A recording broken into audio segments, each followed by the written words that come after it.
अस्सलामुअलैकुम। मुंहिंजे भाउ जो आऊं वरी वेलकम करियां थो, उन खे भली कर चाहियां थो असांजे चैनल ते। इंशाअल्लाह अॼु वरी पाण एपिसोड नंबर 2 खणी नाज़िर थिया आहियूं। काल्ह जे मौज़ू जो ॿियो हिसो एडिक्शन जेको रहियो इन थी बच्चे खे पाण कीअं बचायूं। पंहिंजा कईक बच्चा इन एडिक्शन जे ज़रिए से पाण शिकार में अची वञनि था ऐं उन खे पाण इन एडिक्शन जी जेको आहे आदत पई वञे थी। अचो पाण पंहिंजे बच्चे खे इन लत थी बचायूं, जंहिं लत जे अंदरि जंहिं एडिक्शन जे अंदरि पंहिंजा बच्चा फसिया पिया आहिनि उन खे पाण बचायूं। मुंहिंजा भाउ, जेको बच्चा लत जा शिकार थी विया आहिनि या एडिक्शन जा शिकार थी विया आहिनि त उन खे थोरा कंहिंक अज़कार ऐं ज़िक्र ऐं दुआऊं ऐं उहे पाण सेखारियूं, उन खे वतायूं ऐं उन जे ज़रिए से जेको उन खे लत पई आहे, एडिक्शन ठही वियो आहे कंहिं वस्तु जो, त उहे आदतूं उन दुआ जे ज़रिए से हरे हरे ऊचियूं थी वञूं। अचो पाण बच्चे खे जेको दुआऊं रहियूं उहे यादि करायूं ने उन दुआ जे ज़रिए से जेको उन खे लत जेको पाण उन खे पई वई आहे त उन लत थी पाण दूरि कयूं। नंबर हिकिड़ो, सुबुह जो सुम्ही करे ने उथियूं, यानी पाण राति जो सुम्हूं था ने पोइ सुबुह जो उथियूं था त पाण पंहिंजे बच्चे खे दुआ सेखारियूं ने दुआ पढ़ायूं। उहा दुआ आहे अल्हम्दुलिल्लाहिल्लज़ी अहयाना बअदमा अमातना व इलैहि नुशूर। इन दुआ जो तर्जुमो इहो आहे, जे मड़े तारीफ़ वाखाण अल्लाह लाइ करे आहे जंहिं पाणखे मौत पुठियां जीअरो कयईं ऐं पोइ पाणखे वरी उन जी तरफ़ वापसि वञिणो आहे। नंबर 2, सुते थी पहिला जी दुआ पढ़ाइजे। बच्चे खे इहा दुआ सेखारियो। दुआ कहिए अल्लाहुम्मा बिस्मिका अमूतु व अहया।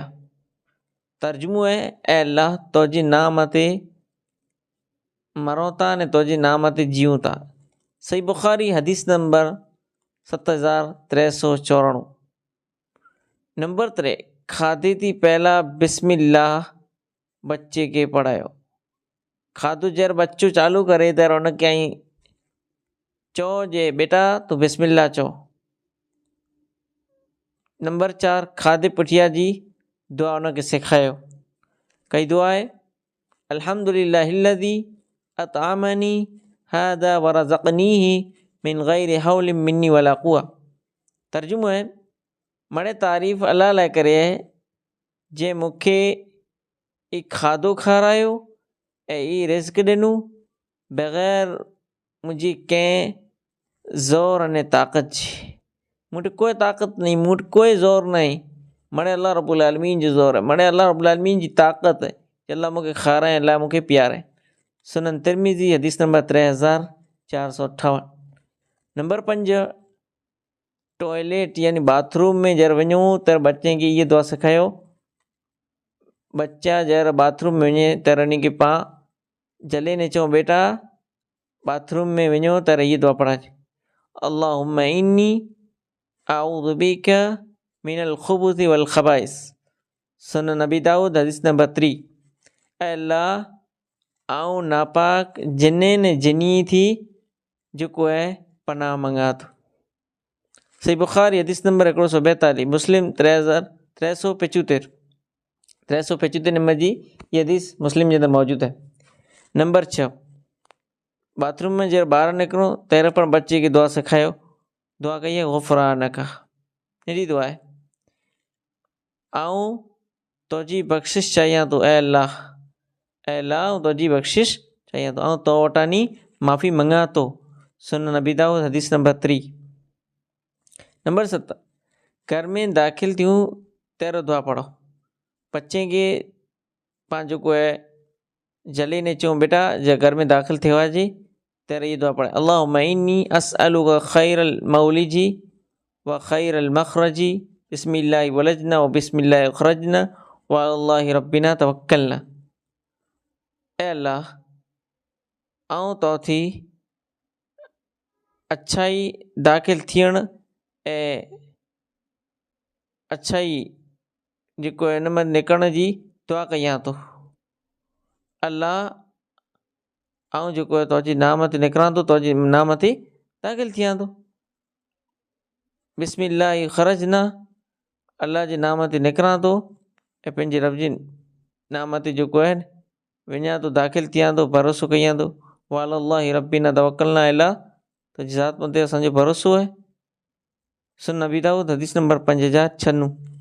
नंबर 8, घर थी ॿार वञो तर दुआ पढ़ो बिस्मिल्लाहि तवक्कलतु अलल्लाहि ला हौला वला कुव्वता इल्ला बिल्लाह। अल्लाह जी नाम थी निकिरां थो, अल्लाह मथे भरोसो मूं कयो आहे ऐं अल्लाह जी सिवा कोई ताक़त अने कुवत वारो न आहे। सुनन नबी दाऊद हदीस नंबर 5095। तिरमिज़ी शरीफ 3426। नंबर 9, इल्म में इज़ाफ़े लाइ करे बच्चे की दुआ सिखायो रब्बी ज़िदनी इल्मा, ऐ अल्लाह मुझे इल्म में इज़ाफ़ो कर। नंबर 2, मुसीबत जरा अची तर दुआ पढ़ो इन्ना लिल्लाहि व इन्ना इलैहि राजिऊन। बेशक पां अल्लाह जा आहियूं ने अल्लाह वटि पांखे वञिणो आहे। सूरह बक़रा आयत नंबर 156।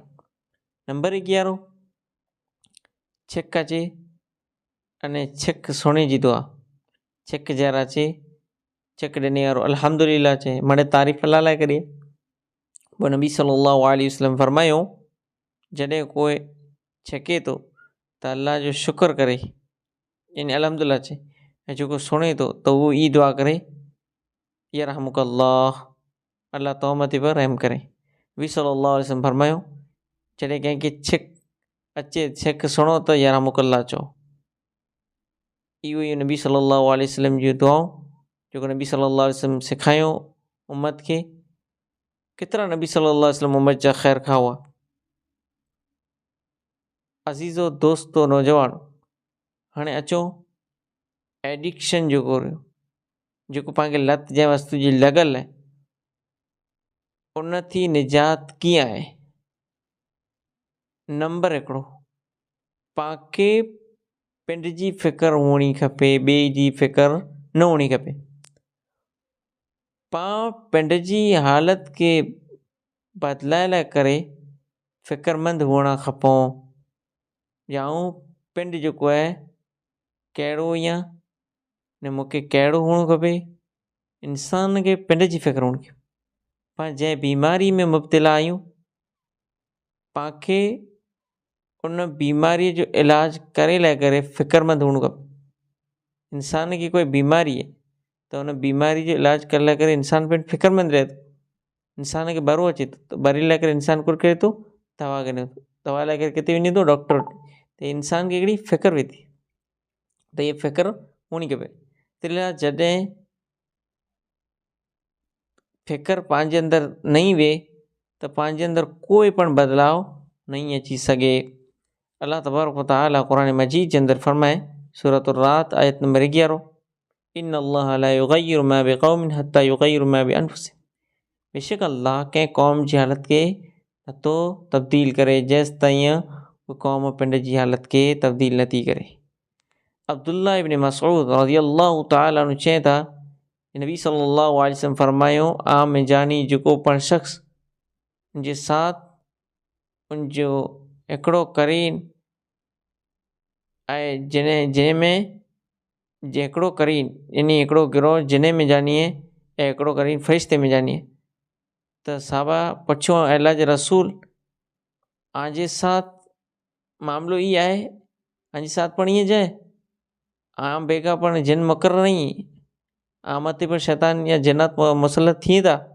त नबी सल्लल्लाहु अलैहि वसल्लम फरमायो हाँ मुंहिंजे साथ पण ई मामलो आहे मगर अल्लाह ताला मुंहिंजी मदद कयईं आहे, मुंहिंजी हिफ़ाज़त कयईं जे हू जन्नत जेको मुंहिंजी मदद कई था उहो इस्लाम आणे आया आहीं, एतिरे लाइ उहो मूंखे हाणे सिर्फ़ु ख़ैर जी रहनुमाई करिए था। इन जे अलावा मूंखे उहो हाणे कंहिं ॻाल्हि जो हुकम नथा ॾियईं। यानी मूंखे जिन्नात जेको मूं वटि अचनि था, जिन्नात जा वसवसा अचनि, लेकिन उहो मूंखे शर जी जेको आहे आदत न बल्कि ख़ैर जी आदत ॾियनि था। यानी मूंखे भलाईअ जे बारे में चवनि था। नबी सल्लल्लाहु अलैहि वसल्लम वटि पण जिन्नात अचींदा हुआ। सही बुखारी हदीस नंबर 555, सही मुस्लिम हदीस नंबर 632। नंबर 2, इखलास जे साथ तौबा कयो ऐं मड़े अल्लाह रब्बुल आलमीन जी तरफ़ रुजू करे करो ऐं ईमान वारा ता ताईं कामयाब थी वञो। सूरह नूर आयत नंबर 31। तौबा जूं शर्तूं, निदामत अने शर्मिंदगी। इंसान खे अफ़सोस हुअणु खपे, इंसान शर्मिंदा हुअणु खपे। नदामत अने शर्मिंदगी माण्हूअ लाइ करे न, बल्कि अल्लाह जे साम्हूं हुअणी खपे। जे पाण उन अज़ीम रब जी नाफ़रमानी करे ने जॾहिं पंहिंजी दिलि जे अंदरि अहसासु पैदा थींदो त पाण पंहिंजे रब जी नाफ़रमानी करे रहिया हुआसीं, उन ॾींहुं थी पंहिंजो दिलि बदिलणु शुरू थी वियो ऐं पाण जेको आहे अच्छाई जी तरफ़ अचणु लॻा। एतिरो थी सघे पाण पंहिंजे दिलि जे अंदरि अहसासु पैदा कयूं त पाण खे अहसासु पैदा थी, शर्मिंदगी थी, ने पाण जेको आहे पाण खे जेको पण लत लॻल आहे, एडिक्शन थियल आहे कंहिं वस्तु जो, त उन ते पाण बची वञूं।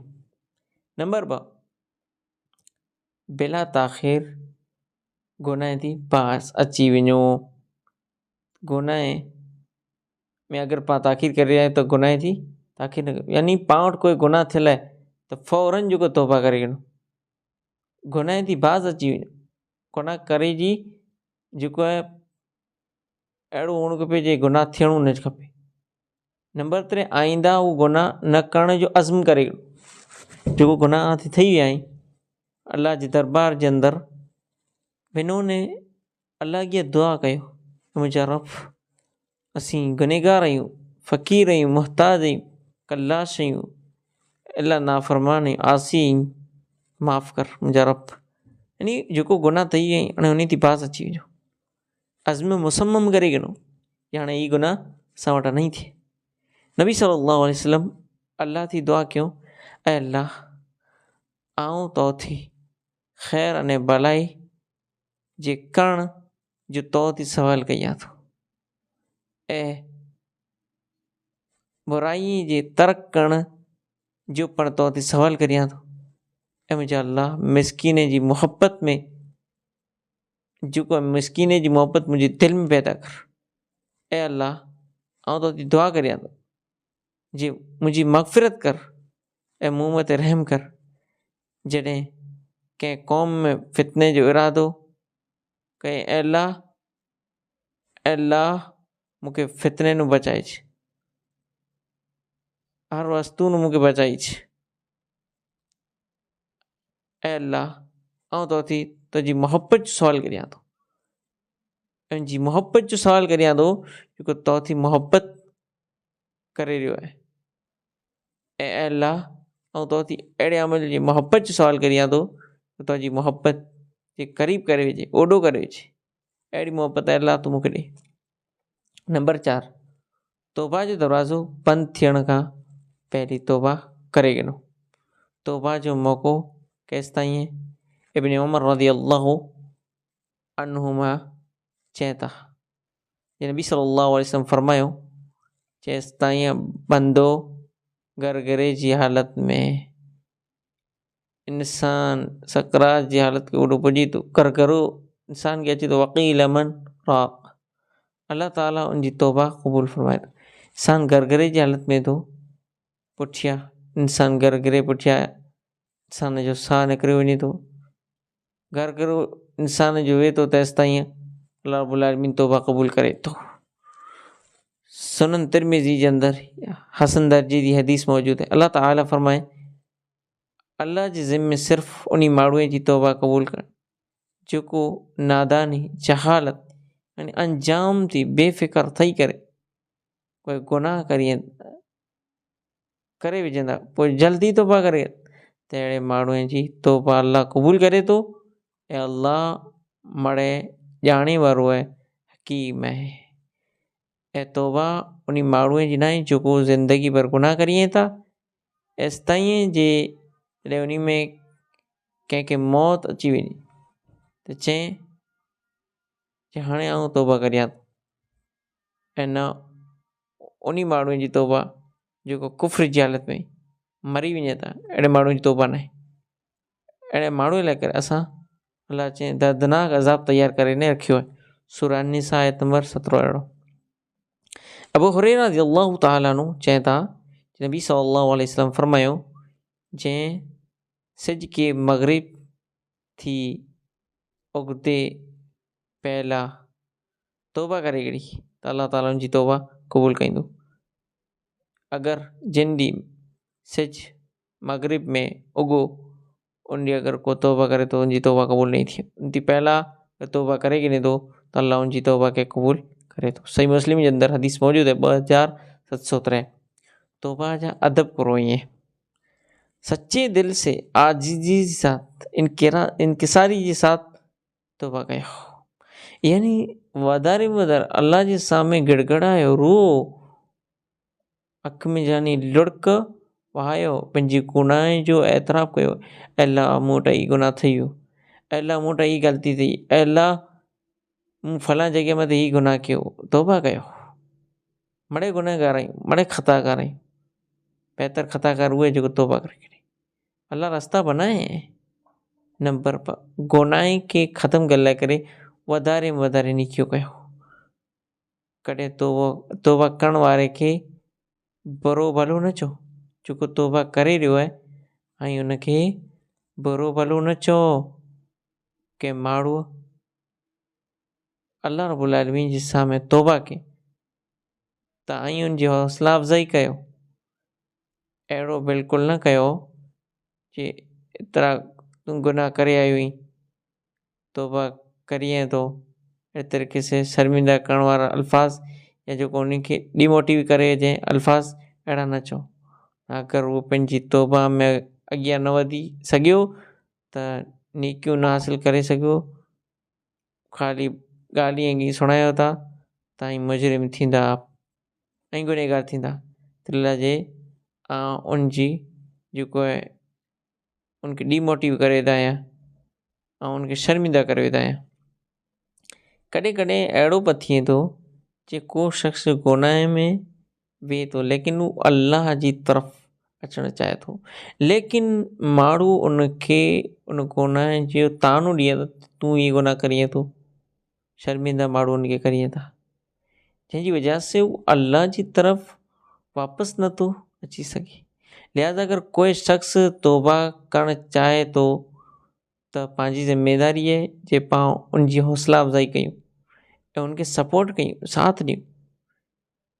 अच्छा सुणो हिकिड़ी दलील हिकिड़ी औरत ज़िना करे त उहा औरत नबी सल्लल्लाहु अलैहि वसल्लम वटि आ वई ऐं चयाईं अल्लाह जे रसूल मूं ते गुनाह थी वियो आहे त नबी सल्लल्लाहु अलैहि वसल्लम उनजे घरवारे खे तलब कयो ऐं चऊं इहा औरत हमल से आहे ऐं वञो इनजी किफ़ालत कयो इनजी सर्विस कयो ऐं इनखे खारायो पीआरियो जेसि ताईं बच्चो जनम गिने तंहिं पुठियां इन बच्चे खे हिन माउ खे कोठे न अचे त उन पुठियां घरवारा उनखे कोठे आया न औरत जी किफ़ालत कयूं जेसि ताईं बच्चो थियो त उन बच्चे खे पिणु कोठिया ऐं उन मथे रज़्म करण जो हुकुम सादिर कंहिंमें आयो जेको शरीयत जो हुकुम त उमर रज़ियल्लाहु ताला अन्हु एतिराज़ कयूं ऐं नबी सल्लल्लाहु अलैहि वसल्लम आई इनजी नमाज़ जनाज़ा पढ़ंदा जो हिकिड़ी बदकार औरत आहे हिकिड़ी ज़ानिया औरत आहे नबी सल्लल्लाहु अलैहि वसल्लम फरमायो आहे उमर इन अहिड़ी सची तौबा कई आहे अगरि मदीने जा 70 अफ़राद मिजानी इनजी तौबा खे तक़सीम कंहिं में अचे त तमामु माण्हूअ जी मग़फ़िरत थी वञे। सुभान अल्लाह। लिहाज़ा पांखे इंती सबक मिले तो जे पां कंहिंखे हक़ीर न सम्झो, हक़ीर समझणो पण न खपे। ये वॾो मुजरिम है, पापी है, शराबी वो हाणे तौबा करे गए ऐं अल्लाह रब्बुल आलमीन गफ़ूर रहीम है। हाणे अल्लाह जो वॾो वली बनी लाइ करे आयो आहे, अहिड़ो पांखे न चवणो खपे। अल्लाह जी उहो थी सघे तो उहो आंजे तक़वे में अॻियां वधी वञे, अल्लाह रब्बुल आलमीन खे मज़ीद तौफ़ीक़ ॾे, उहो आणो वधी वञे। अल्लाह कॾहिं किन वक़्तु कीअं मक़ाम ॾे थो, उनखे इज़त थी ॾे, पां कीअं नथा करे सघूं। अल्लाह ताला फरमाए थो, जेको माण्हू दुआ करिए था, ऐं असांजा रब असां ईमान आणे असांजे गुनाह खे माफ़ ऐं असांखे दोज़ख जे अज़ाब थी बचाए। इहो माण्हू ई जेको सब्र करे वराई, सच्चा ऐं इताअत गुज़ार आई, अल्लाह जी राह में ख़र्च करे वराई ऐं सुबह जे वक़्त में माफ़ी मंगी वराई। सूरह आल इमरान आयत नंबर 17। अबू हुरैरा रज़ियल्लाहु तआला अन्हु चवनि था जे नबी सल्लल्लाहु अलैहि वसल्लम फरमायो कि असांजो रब रात जे वक़्त में आसमानी दुनिया मथे अचे थो। जॾहिं रात जी तिहाई हिस्सो बाक़ी वेहे थो, अल्लाह ताला चए थो केरु आहे जेको मूं थी दुआ करे ऐं उनजी दुआ खे क़बूल करियां, केरु आहे जेको मूं थी मङे त उनखे अता करियां, केरु आहे जेको मूं थी बख़्शिश मङे त उनजी बख़्शिश करे ऐं उनखे माफ़ करे, उनजे गुनाह खे माफ़ करे। तो अल्लाह रब्बुल आलमीन केतिरो बाज़ार महिरबान आहे। दोस्तो, जॾहिं एडिक्शन थी ॿार अची रहिया हो तॾहिं आंखे कुरो कयो खपे, उहो हाणे अमल आंखे ॾसियां थो, अमल कीअं आहे अचो आंखे सुणायां। नंबर हिकिड़ो, सैयदुल इस्तिग़फ़ार पढ़ो। सैयदुल इस्तिग़फ़ार यानी जेकी इस्तिग़फ़ार है उन मिणी जो जेको सरदार है, जेको दुआ है उहो ई है कई अल्लाहुम्मा अंत रब्बी ला इलाहा इल्ला अंत ख़लक़तनी व अना अब्दुका व अना अला अहदिका व वअदिका मस्ततअतु अऊज़ु बिका मिन शर्रि मा सनअतु अबूअ लका बिनिअमतिका अलय्या व अबूअ लका बिज़ंबी फ़ग़फ़िरली फ़इन्नहु ला यग़फ़िरुज़्ज़ुनूब इल्ला अंत। ऐ अल्लाह, तू मुझो रब आहीं, तुझे सिवाय कोई माबूद नाहे, तो मूंखे पैदा कई ऐं तुंहिंजो बंदो आहियां। मूं पिंड जे वाइदे अने ऐद मथे जेको आहे जेतिरो थी सघियो ऐं क़ाइमु आहियां, ऐं पिंड जी कीअं शर मथे पना चाहियां थो जेको मूं वटां गुनाह थियो आहे। तुंहिंजी नेमत जो इक़रार करियां थो, अल्लाह तो मूंखे ॾिनी आहे ऐं पिंड जी गुनाह जो पाण इक़रार करियां, अल्लाह मूं वटां फलां गुनाह थियो आहे, तूं मूंखे माफ़ कर, कुला जे तूं गुनाह खे माफ़ करे वारो आहीं। नबी सल्लल्लाहु अलैहि वसल्लम फरमायो, जेको बंदो इनके यकीन के साथ ॾींहं में पढ़दो ऐं उन्ही ॾींहुं शाम सांझी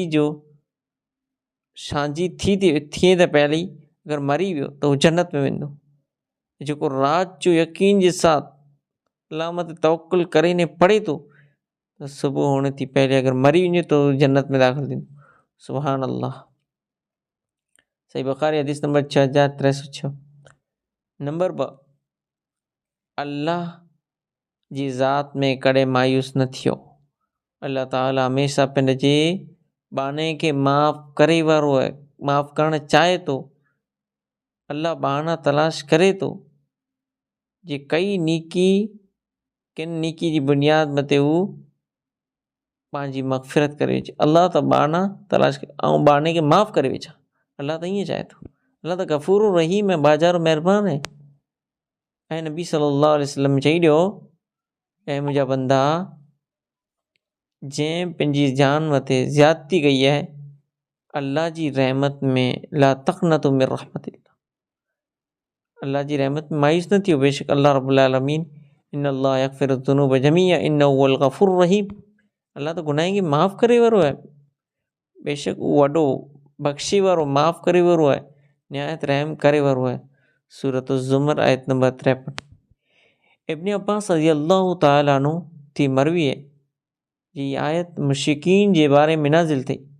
शिरक करण वारा माण्हू उहा क़त्ल में अॻियां हुआ, ज़िनाकारी में पण अॻियां, ऐं उहे माण्हू नबी सल्लल्लाहु अलैहि वसल्लम वटि अचींदा हुआ ऐं मड़े चऊं त अल्लाह रब्बुल आलमीन हीअ आयत नाज़िल कयईं सूरह ज़ुमर।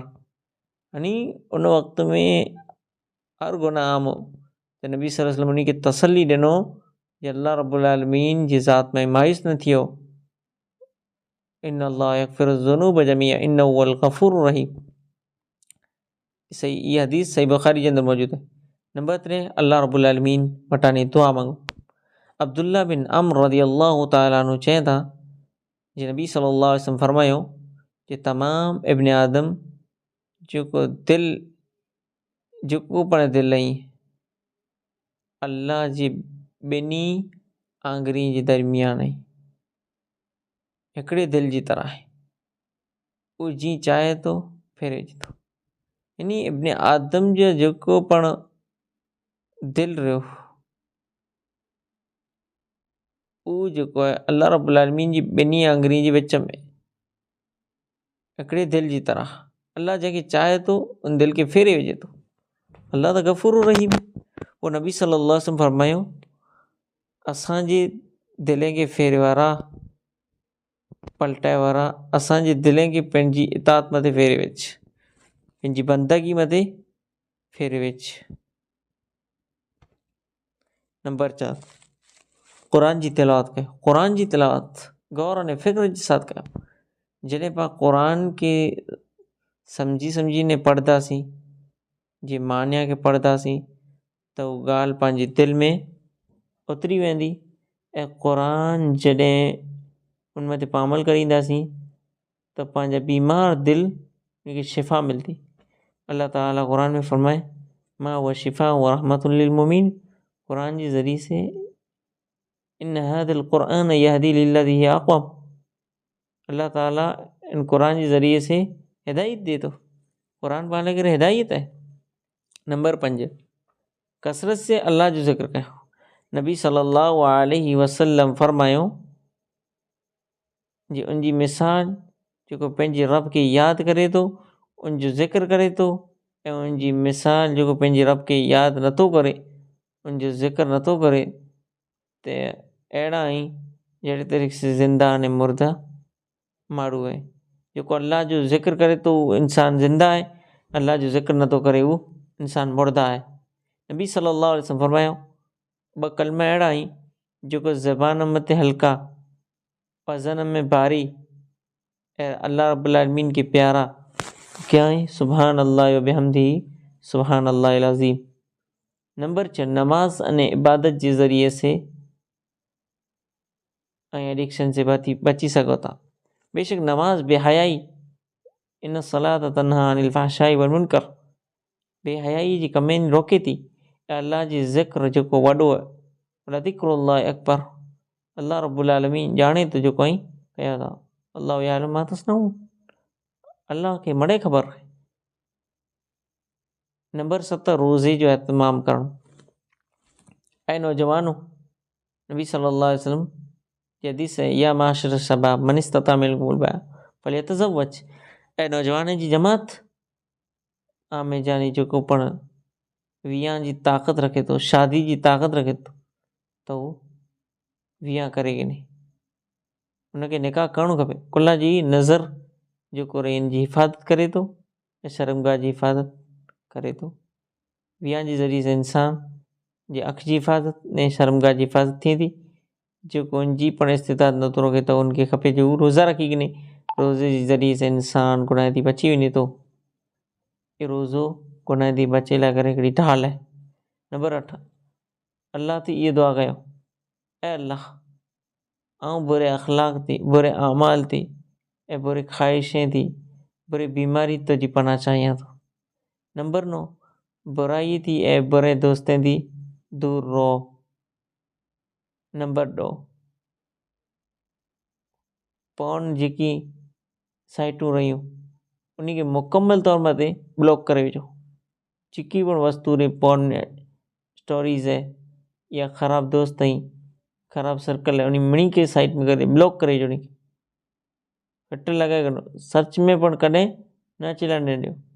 गंदी चीज़ूं जेको यूज़ कयो था उन मिणी खे कढी विझो। पंहिंजे अंदरि की पॉज़िटिव आदतूं विझो। एक्सरसाइज लाइ करे 3 मिंटूं कढो। पंहिंजे मथे महिनत कयो। जॾहिं आई पिन खे जिस्मानी तौर मथे एक्टिव रखंदा तव्हांजे अंदरि की अल्लाह रब्बुल आलमीन हार्मोन्स पैदा कंदो। उहे हार्मोन्स जेको तव्हांखे एडिक्शन जी तरफ़ खणी वेंदा हुआ उहो जेको निकिरी वेंदा ऐं इंसान पंहिंजे अंदरि ख़ुशी जो अहसासु जेको आहे इंसान खे ख़ुशी महसूसु थींदी। ॿियो सेहतमंद ग़िज़ा खियो, ख़ासो खाधो खियो। पिन खे जेको किताबनि जो शौक़ु ॾिरायो। किताबूं पढ़े वारा बनी वञो, किताब पढ़े जा आदि बनी वञो। नमाज़ पुठियां मस्जिद में वियो ऐं उसूल बनाए करो नमाज़ पुठियां मूंखे 2 मिंट किताब पढ़णी आहे। इन तरीक़े से ऐं हरे किताब पढ़ण जी आदत बनाए कंदा। डेली की न की नऊं करे जो सिखे जो जज़्बो पैदा कयो। हिकिड़े ॿिए जी मदद कयो। जॾहिं पाण कंहिंजी मदद करींदासीं त पंहिंजे दिलि में ख़ुशी महसूसु थींदी ऐं ख़ुशी घणी अजीब अने ग़रीब वेंदी, यानी जाम सुकून ॾिए थी। नबी सल्लल्लाहु अलैहि वसल्लम फरमायो जे अल्लाह पंहिंजी पाने जी मदद में रहे थो जेसि ताईं बानू पंहिंजी भाउ जी मदद में रहे थो। सही मुस्लिम हदीस नंबर 2699। पिंड खे ख़ासे दोस्तें ऐं फैमिली जे साथ वक़्तु ॾियो। ख़ासे दोस्तनि खे वक़्तु ॾियो, ख़ासी फैमिली हुनखे वक़्तु ॾियो, नेक माण्हू जे साथ वियो। शुक्रगुज़ारी कयो अल्लाह रब्बुल आलमीन जी। ऐं वटि जेको पण आहे ऐं उन मथे अल्लाह रब्बुल आलमीन जो शुक्र अदा कयो। शुक्र अदा करण ते अल्लाह रब्बुल आलमीन जाम ॾिए थो। लइन शकरतुम लज़ीदन्नकुम वलइन कफरतुम मिन अज़ाबि लशदीद। एडिक्शन थी पाण पिंड खे ऐं पंहिंजे बच्चे खे कीअं बचायूं। अचो चंद जेको ॻाल्हियां जे पेश ख़िदमत कयां पोइ इंशाअल्लाह मूंखे इजाज़त ॾियो। नंबर हिकिड़ो स्क्रीन टाइम जी लिमिट सेट कयो, यानी जेको आई मोबाइल यूज़ कयो था इन जी लिमिट रखो। स्क्रीन टाइम एरो सेट कयो। अगर कोई मोबाइल जो आदी है उनके मोबाइल जी लत लगी हुई तो वो नामुमकिन है जे को एकदम से मोबाइल छॾे, लेकिन ये ज़रूरी मुमकिन है जे पंहिंजे स्क्रीन टाइम खे हरे ओछो करे विझे। तेरे लाइ जे कोई पण आदत ऐं उहो हरे छॾाइजे थी, डायरेक्ट नथी छॾाइजे।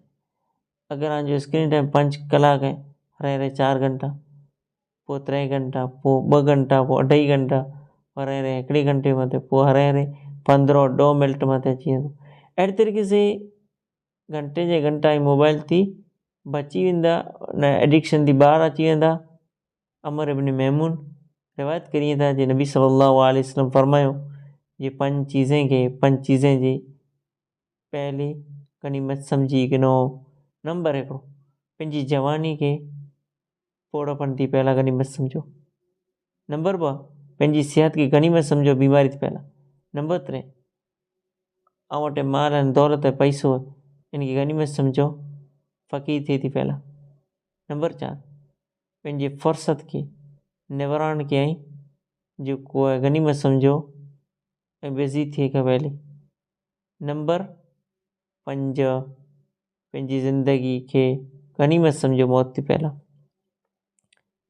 कंहिं नई चीज़ के सिखे में पिंड खे मशगूल रखो ऐं पिंड खे मसरूफ़ रखो, बिज़ी रखो कंहिं नई वस्तु जे सिखे। दीनी इल्म हासिल करण में जॾहिं ऐं पिन खे मसरूफ़ रखंदा त अखे ज़हनी खुराक मिलंदी, समझ पैदा थींदी, फितने थी बची वेंदा, ख़बर पवंदी जे हीउ फितने जो रस्तो आहे। जेके फितने जा रस्ता हूंदा मड़े अखे ख़बर पई वेंदी, उन जे बारे में अखे नॉलेज मिलंदी। अनस बिन मालिक रज़ी अल्लाह तआला अन्हु चवनि था कि नबी सल्लल्लाहु अलैहि वसल्लम फरमायो कि क़यामत थी पहली इल्म खजी वेंदो, जहालत आम थी वेंदी, शराब पीते में अची, ज़िना पण आम थी वेंदो। नंबर 3, खासी निंदर कयो, अच्छी नींद लें। नबी सल्लल्लाहु अलैहि वसल्लम ईशा से पहले सोने को नापसंद करते थे और ईशा के बाद बात करने को नापसंद करते थे। आज हम घंटों घंटों जागते रहते हैं, हमारी नींद पूरी नहीं होती। अल्लाह ने रात की नींद में इत्मीनान और सुकून रखा है, यानी अल्लाह रब्बुल आलमीन रात जो निंदर में इत्मीनान रखें, सुकून रखें। पंहिंजी जो पांखे जेको बेसुकूनी थी थी कोला कि पाण निंदर पर बि नथा कयूं, आज जो जागो जोठा 1 वॼायूं था, 2 वॼायूं था, 3 वॼायूं था, अल्लाह बेसुकूनी में बदिले विझे। हाणे पंहिंजे मुआशरे में जेको आहे देर राति ताईं जागो था नौजवान, इन खे लत लॻी वई आहे। नतीजो ई थींदो जे पंहिंजी ज़हनी हालत मथे पण इन जो असरु पैदा थी थो, जिस्मानी हालत मथे निंदर जेको आहे पूरी नथी थिए। अगर राति में 5 कलाक पण सुता आहियो, खां पुठियां ॾींहं में 2 कलाक बि सुम्ही रहो, उहो ॾींहं जी निंदर पंहिंजी राति जी निंदर जी कमी अने उन ते थिए वारे नुक़सान खे पूरो नथी करे सघे। देर राति में जागे थी बीमारी पंहिंजी ज़िंदगी में जेको बरकत पण वेंदी रहे थी। पाण पंहिंजे घरवारे में या पंहिंजे आसपास में ॾिसूं था जी ख़बर पए थी जे पंहिंजे घर जो जेको आहे खाधो राति जे 2 वॻे या उन खां पुठियां खे था, लिहाज़ा पाणखे मिणी कमे में जेको आहे एहतियात बरतियो खपे, टाइम सेट कयो खपे। इमड़े जेको लेट वस्तु थी थी लेट न थियणी खपे। पाणखे खपे जे पाण जल्दी खियूं ऐं पोइ जल्दी सुम्ही रहो, त पंहिंजी सिहत पण ख़ासी रहे ऐं पाण देर राति जागण थी शैतान जी बहकावे थी बची वञूं।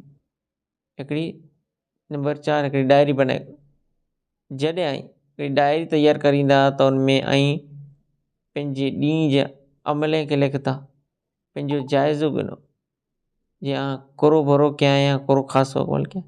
जॾहिं उनखे पंहिंजी डायरी में लिखण जी शर्म महसूसु करींदा या हिचक महसूसु करींदा, तव्हांजी दिलि में हिकिड़ो ख़्यालु अचींदो जॾहिं पिंड उनखे लिखे में हिचक महसूसु करे रहिया आहियो त उनजो कुरो जंहिंखे अल्लाह जा फ़रिश्ता लिखी गिणो हूंदो ऐं पंहिंजे अंदरि डर अची वेंदो, ख़ौफ़ अची वेंदो, डपु अची वेंदो, ये किथे न डायरी मुंहिंजे घर वारे नियारे गिने ऐं उनखे पढ़ी न गिने। लेकिन उनजो कुरो जॾहिं उहो नामे अमाल क़यामत जी ॾींहुं मिणी जे सामे खोले में अचींदो, सामे रखी में त इन मिणी ॻाल्हि खे अहसासु करे ने पंहिंजे अंदरि अल्लाह जो डर पैदा थींदो। अगरि रोज़ु पाण जेकी अमल रहिया कयूं था, अगरि पाण बुरो कमु कयूं था त इन थी पाणखे शर्मिंदगी थींदी जी मूं हीउ गुनाह कयो आहे। गुनाह थी इंसान अगरि डायरी रखंदासीं, टाइम टेबल सेट थींदो पंहिंजो, हर पाण गुनाह ते बची वेंदासीं। पाण हर गुनाह खे पंहिंजी ज़िंदगी में कढे जी कोशिशि करींदासीं। अल्लाह ताला फरमाए ऐं ईमान वारा अल्लाह थी डिरिजो ऐं हर शख़्स ई नियारे जो हुन काल लाइ करे कुरो कंहिं अॻियां लाइ करे कुरो हलाए। अल्लाह थी डिरिजो, बेशक अल्लाह जेकी कयो था इन ते बाख़बर ऐं उन माण्हूअ जी तरह न थी वञे जेको अल्लाह खे भुली ठाहे। अल्लाह रब्बुल आलमीन उन खे भुली वियो आहे। ई माण्हू फासिक कई औलाइकुमुल फासिकून। जेको माण्हू पंहिंजे दीन खे खेल तमाशो अने मज़ाक बनाईअ था, जंहिंखे दुनिया जी ज़िंदगी धोखे में विझी छॾिया आहे, त अॼु क़यामत जे ॾींहुं पाण उन खे भुली वेंदासीं। अल्लाह चए थो असीं उन खे भुली वेंदासीं, जीअं उन असांखे जेको आहे दुनिया में भुलाए थो, असांजी आयतुनि जो इनकार करे थो। नंबर 5, मोबाइल खे कॾहिं पण अकेले में इस्तेमालु न कयो। मोबाइल खे अकेले में इस्तेमालु न कयो, ऐं कॾहिं अगरि इस्तेमालु कयो त ओछो इस्तेमालु कयो। त्रिला जी एतिरी ख़तरनाक वस्तु आहे जे अगरि पाण थोरे वक़्तु इस्तेमालु लाइ करे पाण मोबाइल कढंदासीं, जंहिंमें पाण मक़सदु पाण ख़बर आहे पाण उन मक़सद थी मोबाइल जो इस्तेमालु करण जो इरादो करे, लेकिन मोबाइल ओपन करते बाज़ दफ़ा पाण भुली वञूं था जे पाण कोरो किन मक़सद लाइ करे मोबाइल खयो आहे। त पाण उन मोबाइल में फज़ूल वस्तु निहारण लॻूं था ऐं हर ॾिसते ॾिसते पंहिंजो वक़्तु बि बर्बादु थी वञे थो ऐं पाण खे ख़बर पण नथी पए। नंबर 6, जल्दी निकाह करे वठो। नबी सल्लल्लाहु अलैहि वसल्लम फरमायो जे निकाह करे वठो उनजो अर्धो ईमान मुकमल थी। त बाक़ी जेको आधो ईमान है वो अल्लाह रब्बुल आलमीन थी तिरजे, अल्लाह रब्बुल आलमीन जो ख़ौफ़ पैदा करे। सही तरग़ीब तरहीब हदीस नंबर 3457। जवानी में बड़ा वॾो इम्तिहान शहवत अने बेहयाई जो वेठो। निकाह इंसान के हिकिड़े हलाल ज़रिए अता करे थो जिते उनजी फितरी अने ज़रूरत पूरी कई अचे थी ऐं उहो गुनाह थी जेको इंसान बची वञे थो। इंसान निकाह करे थो त गुनाह थी बची वञे थो। पंहिंजे माउ पीउ खे ऐं वधारे वधारे दुआ लाइ करे चओ। नबी सल्लल्लाहु अलैहि वसल्लम फरमायो जेतिरे माण्हुनि जी दुआ क़बूल कंहिं में अचे थी, रद्द नथी थी। माउ पीउ कई दुआ लाइ करे चओ। बच्चे खे खपे जे हू पंहिंजी माई तरह खे पंहिंजी माउ खे पंहिंजे पीउ खे चए ऐं मां मूं लाइ करे दुआ कर ऐं पीउ मूं लाइ करे दुआ कर। रोज़ेदार जी दुआ उहा पर रद्द न थी, मुसाफ़िर जी दुआ इहा पर रद्द न थी। बच्चे जे हक़ में वालिदैन खे खपे जे दुआ करे अल्लाह उनखे नेक अने साले बनाए, रब्बि हबली मिन सालिहीन। बच्चे लाइ करे दुआ न करणु बच्चे जी ज़िंदगी जे ख़राब थियण जो सबबु बणी सघे थो। त्रेला हमेशह पंहिंजे बच्चे खे सही रस्ते मथे हलण जी दुआऊं करियूं। अगरि कंहिंजा वालिदैन न आहे त कंहिं नेक इंसान वटि वञी पण उन लाइ करे दुआ जी दरख़्वास्त करियूं जे अल्लाह जेको उनकी बुराई थी बचाए वञे, बेहयाई थी बचाए वञे। वधारे वधारे मौत के कसरत से यादि करियूं। नबी सल्लल्लाहु अलैहि वसल्लम फरमायो लज़्ज़तें के तोड़े वारी मौत के वधारे वधारे यादि कयो। अक्सिरु ज़िक्रा हादिमिल लज़्ज़ात यानी अल मौत।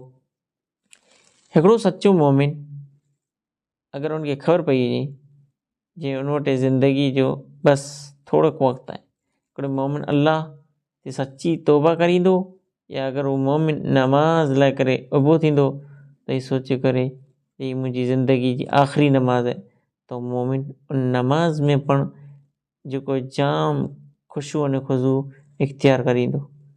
नंबर 9, जहन्नम जे अज़ाब मथे गौर करियो। उहे जंहिं पण इंसान सरकशी कई ऐं दुनिया जी ज़िंदगी में खे तरजीह ॾिने त उनजो ठिकाणो जहन्नम आहे। सूरह अन्नाज़ियात।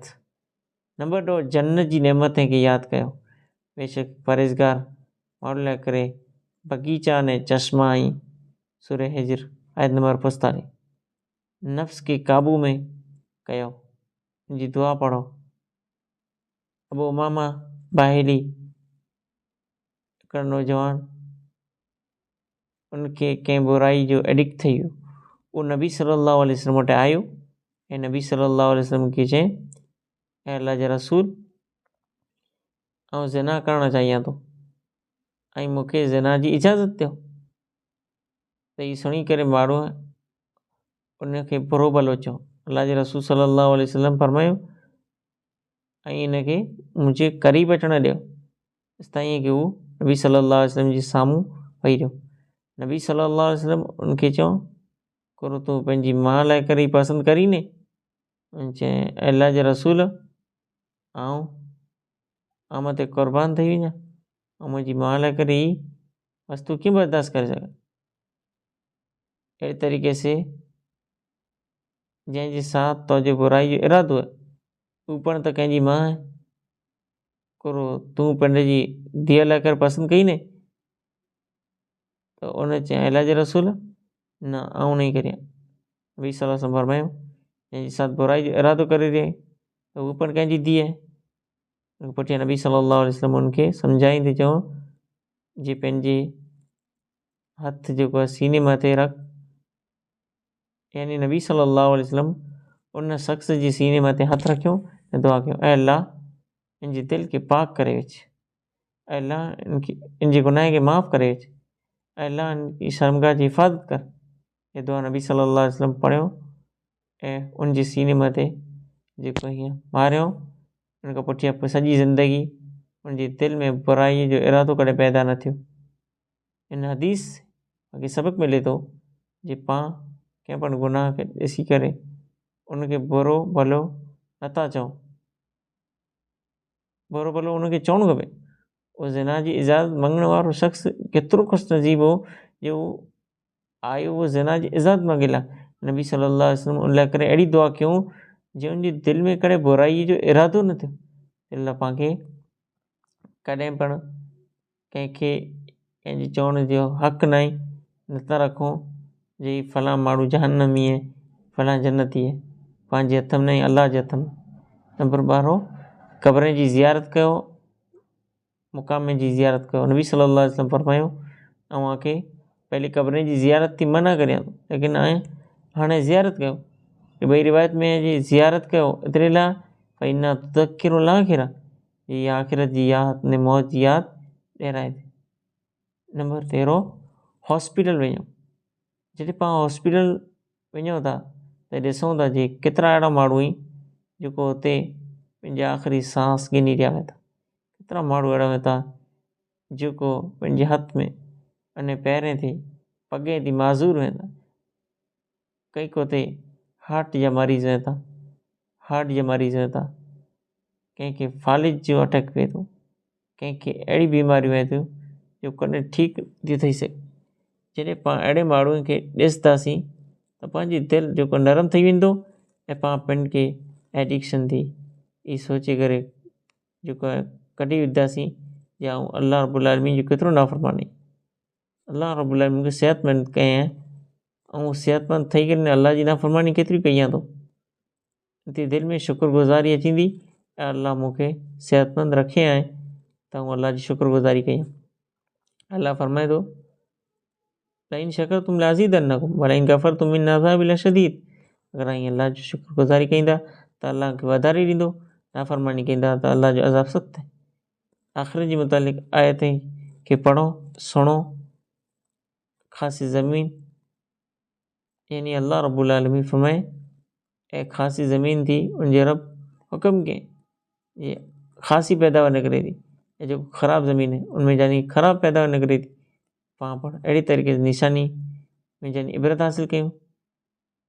अल्लाह रब्बुल आलमीन जेको तफ़सील सां बयानु कयईं त पाण जेको जेतिरो थी सघे अल्लाह जो शुक्र अदा कयूं। ऐं असां ज़मीन अने आसमान खे जेको पण उन में खेल अने खिलावट लाइ करे न बनायो, अल्लाह रब्बुल आलमीन इबरत लाइ करे बनाए इंसान हिन में यानी इबरत हासिल कई। करो ईअं सम्झाया या जेको ईअं बेकार छॾे में अचींदा की अल्लाह रब्बुल आलमीन बेकार पैदा करे दे न आखे वरी असांजी तरफ़ वरणो आहे। ॿियो उलमा से पंहिंजो ताल्लुक़ क़ाइमु कयो, पंहिंजा मसाइल उलमा जे साथ हल करायो। अल्लाह फरमाए फसअलू अहला ज़िक्र इन कुंतुम ला तअलमून। ऐं उलमा वटि वञो ने पुछा कयो मसइले जी बारे में पुछा कयो। ऐं ॿियो माहिरीन नफ़्सियात फिज़ियोलॉजिस्ट जेको उन से राब्तो कयो। नबी सल्लल्लाहु अलैहि वसल्लम फरमायो जे अल्लाह रब्बुल आलमीन दुनिया में कोई अहिड़ी बीमारी न उतारे जंहिंजो अल्लाह इलाज न रखे। ने नौजवान खे दीनी प्रोग्राम में हिसो ॾियणो खपे। यानी जी दोस्त अगर नेक रखो था उन साथ उते वञो था हिते अल्लाह जी ज़िक्र अने अल्लाह जी वॾाई बयानु थिए थी, दर्स थिए थो त माशाअल्लाह क़िस्मत वारा आहियो, ख़ुशि नसीब आहियो। गुनाह थी पिंड के रोकियो ऐं ॿिए खे पर रोकियो। माण्हूअ खे नेकी जी तरफ़ दावत ॾियो, इनवाइट कयो। नबी सल्लल्लाहु अलैहि वसल्लम फरमायो जेको कंहिं भलाई जी तरफ़ ॿोड़ाए थो त उनखे नेकी करण वारे खे बराबरि अजर मिले थो। ज़िंदगी में तरतीब यानी रूटीन बनाए करो। पहले हफ्ते जो रूटीन, पहले ॾींहुं तौबा करे ॿिए ॾींहुं ग़लति जेको वेबसाइट मूवीज़ या कोई पण वजह से या चीज़ जो आंखे लत है मोबाइल थी हटाए वेझो। लत ओછી थी वई हरे हरे ज़िंदगी सी मिड़े कढी वेझो। टे ॾींहुं तहज्जुद जो इरादो करे करो ऐं नवाफिल जी अदायगी करे करो, अल्लाह जी मदद अची वेंदी। चौथे ॾींहुं ऐं पंहिंजी कमरे जी सफ़ाई अने पाकीज़गी जो माहौल बनाए करो। ख़ासि नेक माण्हू जे साथ वियो ऐं ही सफ़ाई जो मामलो रोज़ कयो। पांचवें ॾींहुं रोज़ ज़िक्र जो रूटीन बनाए करो। रोज़ जे अमल में जेको आहे ज़िक्र जेको आहे मामूल बनाए करो, रूटीन बनाए करो। छठे ॾींहुं एक्सरसाइज या कोई बि एक्टिविटी लाइ करे आसान में पंहिंजी रूटीन में शामिल कयो। सातवें ॾींहुं मोबाइल जी टाइमिंग जेको आहे उनजी जेको आहे की टाइमिंग सेट कयो। मोबाइल जेको यूज़ कयो था उनजी टाइमिंग सेट कयो, हिन वक़्त में मूंखे मोबाइल यूज़ करणो। हफ़्ते जो जाइज़ो गिनो या करो क्या आहियां हफ़्ते में करो हासिल क्या आहियां करो आउं वटि वेंदो रहियो। ऐं पिंड जो मुहासिबो कयो, चेक कयो जी मुंहिंजी अकाउंटबिलिटी कहिड़ी आहे, कहिड़ी थी सघंदी। ॿिए हफ़्ते में रूटीन बनायो, रोज़ क़ुरान पढ़े जो मामूल बनायो। हिकिड़ो तर्जुमे जे साथ पेज पढ़ो, एतिरे से तव्हांजे ईमान में इज़ाफ़ो थींदो ऐं बुराई थी बची वेंदा। नमाज़ी जी तरफ़ ध्यानु ॾियो, जेको नमाज़ मिस न थिए। को पण दीनी क्लास जॉइन करियो। कंहिं बि गुनाह जे बारे में जेको गुनाह कया आहियां त उहा तव्हांखे यादि अची वेंदी, उनजी माफ़ी मंगो, अल्लाह ते रुजू कयो, सदको कयो, तेरे सदको गुनाह खे ख़तमु करे ॾियो। अल्लाह जो शुक्र अदा कयो, अल्लाह जी तौफ़ीक़ थी पाणखे पंहिंजी ज़िंदगी जो हिकिड़ो ख़ासि रूटीन बनाए कढणो खपे। की नयूं आदतूं सिखणियूं खपे, नयो इल्म को नओं हुनर सिखो जेको पंहिंजी ख़ासि हॉबी या एक्टिविटी हुई उहो शुरू कयो। जेको फज़ूल ऐप आई उनखे डिलीट करे विझो।